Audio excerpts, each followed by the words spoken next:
જય શ્રી કૃષ્ણ, જય દ્વારકાધીશ મિત્રો. આજે આપણે અધ્યાય 13નો 29મો શ્લોક સમજીશું.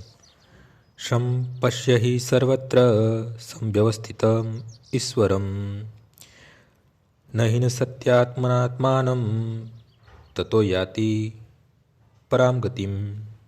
જે મનુષ્ય પરમાત્માને સર્વત્ર તથા જીવમાત્રના સમાન રૂપે હાજર રહેલા જુએ છે તે પોતાના મનથી પોતાને અધપતિત કરતો નથી.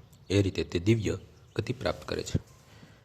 જીવાત્મા પોતાના ભૌતિક જીવનનો સ્વીકાર કરવાથી પોતાના આધ્યાત્મિક જીવનમાં તે જે રીતે રહેલો છે તેના કરતાં જુદી રીતે સ્થિત થયો હોય છે.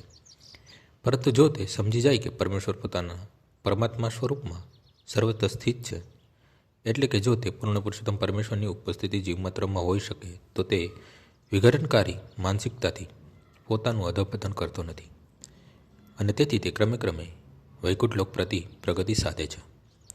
મન મોટેભાગે ઇન્દ્રિય તૃપ્તિ કરનારી બાબતોમાં લપેટાયેલું રહે છે, પરંતુ એ જ મન જ્યારે પરમાત્મા તરફ વળી જાય છે ત્યારે મનુષ્ય આધ્યાત્મિક જ્ઞાનમાં ઉન્નત થઈ શકે છે. આજનો શ્લોક અહીં પૂર્ણ થાય છે. આવતીકાલે ફરીથી સવારે 6 વાગ્યે મળીશું. જય શ્રી કૃષ્ણ. શ્રી રામ